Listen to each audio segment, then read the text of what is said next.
Este é Vickers Van Baskerville, o cão de caça.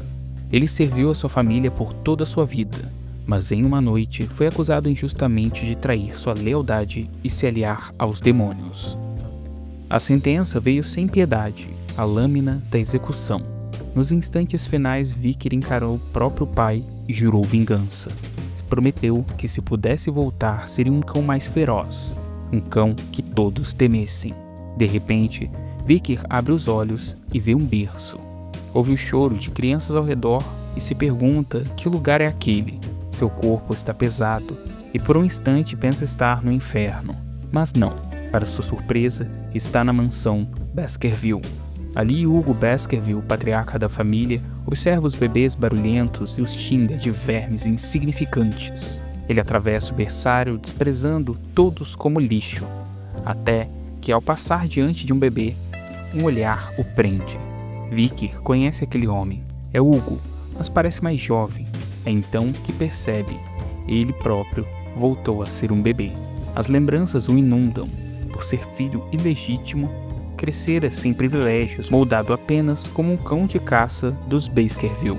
Os cães obedecem sem questionar. São treinados para matar, para sujar as mãos em nome da família. Tudo para que os Baskerville se mantenham como a mais temida entre as 7 famílias poderosas.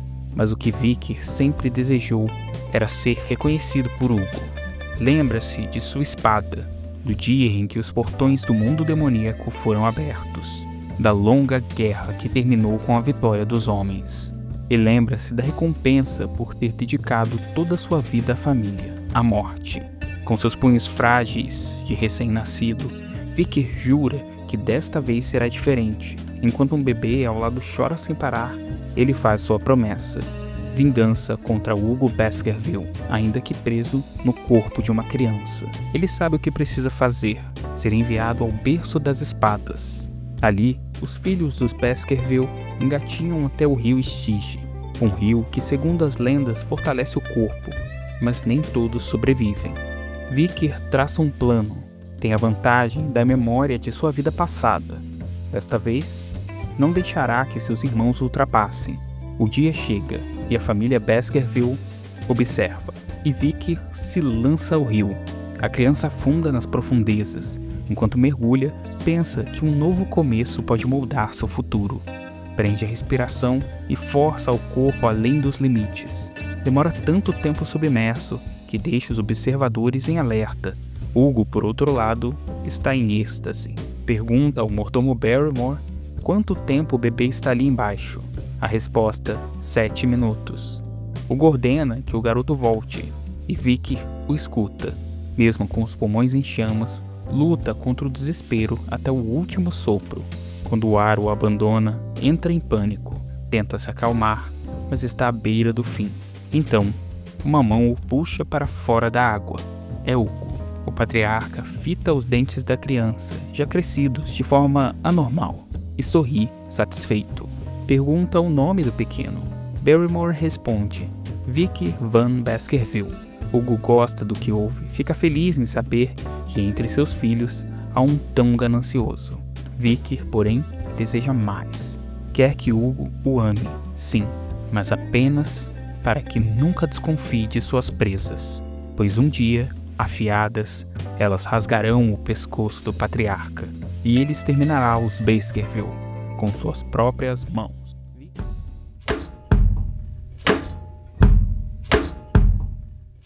Vicker é filho ilegítimo de Hugo Lev Baskerville. Na vida passada, aos 8 anos, foi considerado um gênio pelo mundo, mas tratado como escória pela própria família. Aos 20, já era o melhor assassino. Aos 29, alguns membros da família direta o superaram na esgrima. Aos 30, os portões dos demônios se abriram e as criaturas invadiram. Aos 35, ele já havia massacrado inúmeros demônios. Aos 39, a guerra terminou. E aos 40, após falsas acusações, foi sentenciado à morte. Agora, o pequeno Vicker desperta. Logo percebe que está em um berço. Isso só pode significar que sobreviveu ao rio Styx. Ouve passos se aproximando. Uma mulher desconhecida entra com um baú nos braços. Vicker se mantém atento. Nunca recebera nada antes. Ela deixa a caixa ali e sai sem dizer uma palavra. A tampa se abre. De dentro surgem serpentes. Não uma, mas 2 mambas sangrentas. Ele entende na mesma hora. Querem que aquelas cobras raras matem um bebê. Vicky se posiciona incrédulo com a covardia. Agarra as serpentes com suas pequenas mãos e luta para esmagá-las. O sangue escorre pelo berço. Ele sabe, só os Baskerville seriam capazes de algo assim. Na manhã seguinte, os adultos ficam horrorizados com a cena. Vicky dorme em paz, encharcado pelo sangue das serpentes raras. As babás são todas torturadas e executadas. Ninguém descobre como as cobras foram parar ali. Apenas um bebê teria a resposta. Mas era só um bebê, pensaram. 8 anos se passam. Vicky começa a ter aulas ao lado dos irmãos e irmãs. O professor ensina o básico, como manusear espadas. Explica que essa é a tarefa dos iniciantes, que ao imbuírem mana, serão chamados de especialistas da espada. Quando a lâmina exalar uma aura líquida, serão conhecidos como graduados da espada. E por fim, quando conseguirem solidificar essa aura, moldando a espada à vontade, serão reconhecidos como mestres da espada. Para a surpresa de todos, o professor anuncia que Hugo agora é um mestre da espada. Vicky fica em alerta. Ele sabe que precisa se fortalecer rápido. O professor observa com atenção. Nota que o garoto é mais forte do que seus irmãos, efeito do rio Stygia, e talvez até mais inteligente. Mas não imagina que, aos 8 anos, Vicky já se pergunta quanto tempo ainda falta para matar Hugo. Após a aula, os trigêmeos o cercam, empurram-no e o chamam de lixo por ser estranho. Perguntam se é verdade que ficou 7 minutos no rio e matou 2 serpentes no berço. Enquanto ouve, Vicky se lembra deles. Na vida passada, foram justamente esses 3 que o caçaram quando foi acusado de servir aos demônios, conhecidos como Tridente de Hugo Le Baskerville. Agora tem 9 anos, um a mais que ele, e exigem que pare de inventar mentiras. Vicky sabe, em 10 anos, se tornarão inimigos irritantes, então decide começar a mudar isso agora. Um dos irmãos puxa uma faca. Os outros o encorajam. Eles tapam a boca de Vicky para testar quanto tempo ele aguenta sem respirar. Dizem que se ficou 7 minutos debaixo d'água, 3 não seriam nada. Vicky resolve jogar o jogo deles. 1 minuto passa, depois 3 e então 10 minutos. O tridente começa a se inquietar quando finalmente soltam Vicky. Um deles percebe, tarde demais, sua mão foi mordida. Vicky cospe o sangue e pergunta se ele não vai deixar o dedo com ele. 2 irmãos dizem não ter medo, mas o ferido discorda, desesperado. Chora gritando que Vicky arrancou seu dedo. Os irmãos tentam acalmá-lo, prometendo que o sacerdote vai colocar o dedo de volta, mas Vicky os interrompe. Pergunta quem deu permissão para eles irem embora. A provocação faz um dos trigêmeos avançar com a lâmina. Ele se abaixa e o golpe falha. Em seguida, Vicky torce o braço do irmão e se vira para os outros. Com um sorriso frio, avisa que vai brincar um pouco com eles. Quando Vicky torceu a mão do irmão, disse que essa era a família Baskerville e que, se houvesse força e talento, a idade não importava.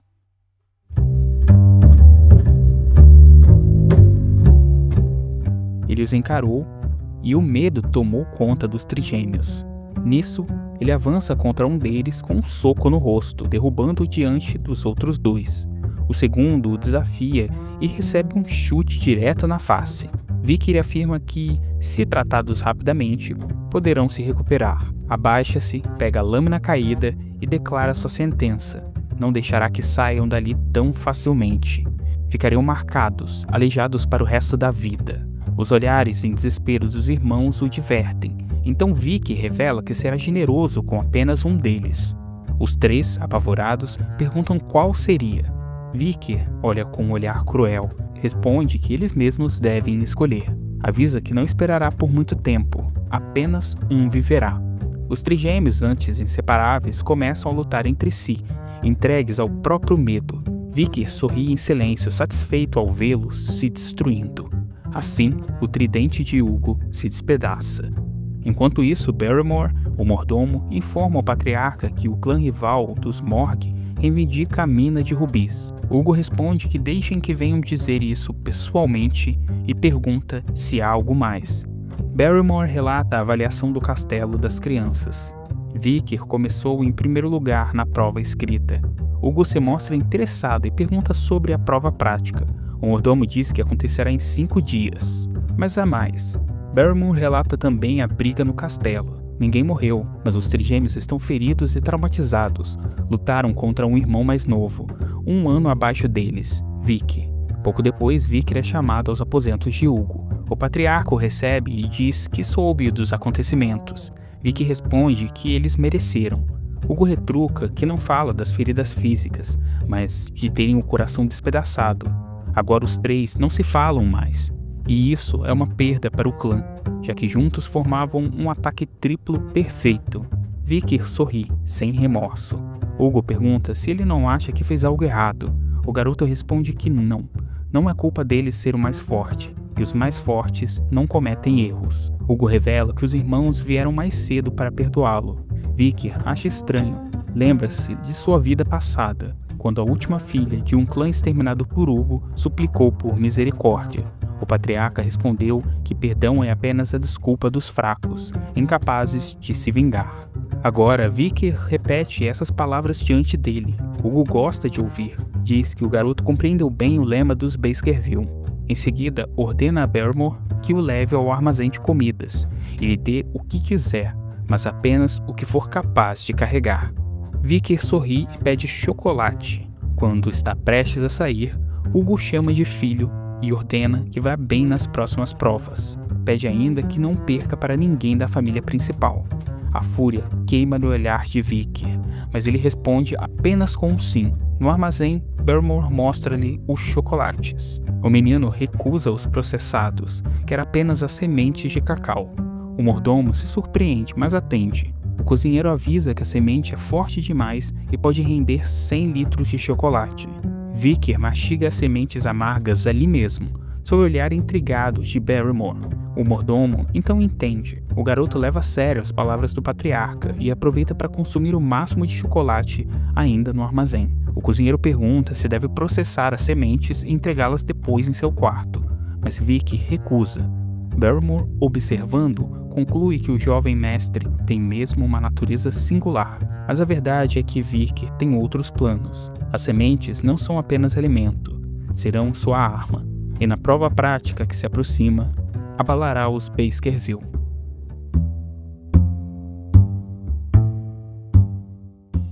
O clã dos Baskerville é chamado de clã dos Berserk. Isso porque todas as crianças que nascem ali passam por uma rígida educação.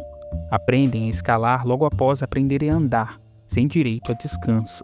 Até mesmo dormem ao lado de cadáveres demoníacos. Aos 8 anos começam as avaliações mais terríveis para os jovens cães de caça, forjando-os como Berserk.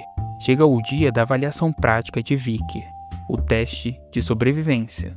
As crianças são enviadas para a montanha de Le Rouge, infestada por criaturas demoníacas. O instrutor Pavlov os recepciona. Diz que precisam sobreviver por 1 mês, enquanto caçam demônios. Os alunos ouvem atentos às condições.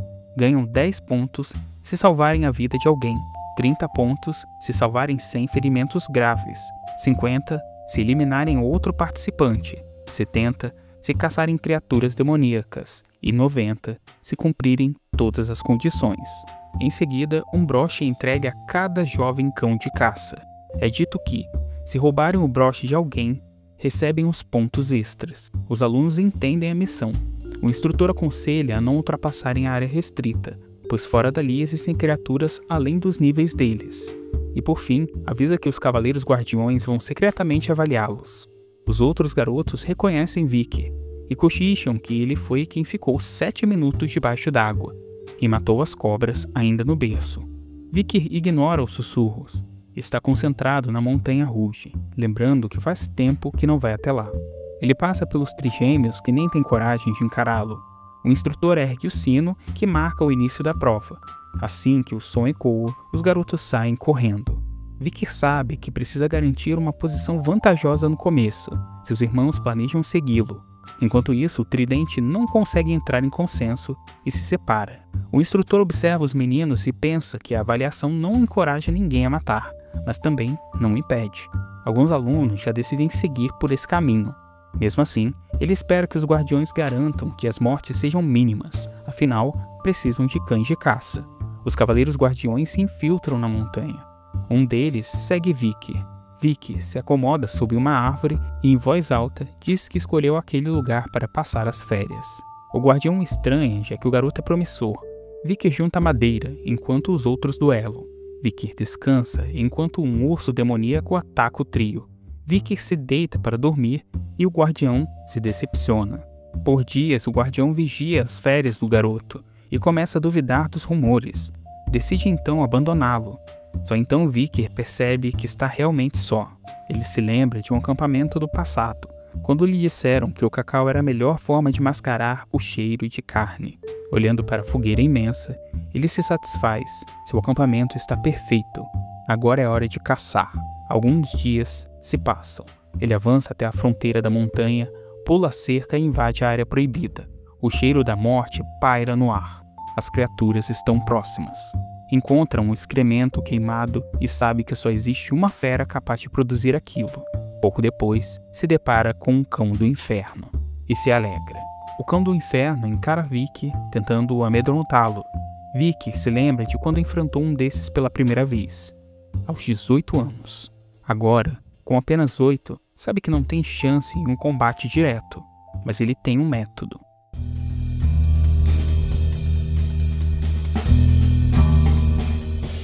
Depressa avança e desliza por debaixo da criatura. Ele conhece sua fraqueza. O monstro só ataca de frente, incapaz de fazer movimentos curvos. Segundo o plano, Vicky derrama um frasco de água. Mesmo em pequenas quantidades, a substância age como um repelente contra criaturas demoníacas. Ao se aproximar do líquido, o cão infernal desacelera. O demônio abre a boca para atacar, e Vicky aproveita um instante para arremessar algo dentro dela. A criatura estranha o gosto. Não demora a desabar. Era chocolate. Veneno para monstros do tipo cão. Um único grão de cacau equivale a 100 litros da substância. Vicky se empolga com a vitória. Logo examina sua presa, pensando onde abrir o corpo. Descobre que os rins ficam desprotegidos sob a camada grossa da carne. Aproveita e finca a espada na região. De repente, uma aura azul escapa do corpo do cão demoníaco. Quando toca, concede resistência. Vicky se deleita com a força recém-adquirida, sente até a espada mais leve em sua mão. Observa o cadáver e já imagina a reação de Hugo ao saber do feito. Inclusive, decide qual recompensa pedirá. Um livro que lhe dará vantagens. Enquanto pensa se deve cortar a cabeça do monstro, outra criatura surge. Agora, vários cães demoníacos o cercam. Sem se intimidar, Vicky decapita o inimigo envenenado pelo chocolate e encara a matilha. Afirma em voz firme que não veio caçar apenas um. As feras, porém, não o atacam.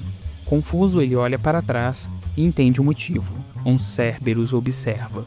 Uma versão ainda mais poderosa dos cães do inferno. Pela primeira vez, Vicky sente medo. Percebe que o Cerberus sangra. Flechas cravam seu corpo. Vicky associa isso aos bárbaros das montanhas e vê uma oportunidade. Até então, ele vinha escondendo seu verdadeiro poder. E havia alcançado o nível de um mestre espadachim, algo reservado apenas a adultos. Com agilidade sobre-humana, salta contra os Cerberus e inicia o ataque. Acredita que suas armas são suficientes para derrotar o inimigo ferido, mas está enganado. Num descuido, a criatura o atinge com as garras. Vicky sente suas forças abandonarem o corpo, mais uma vez.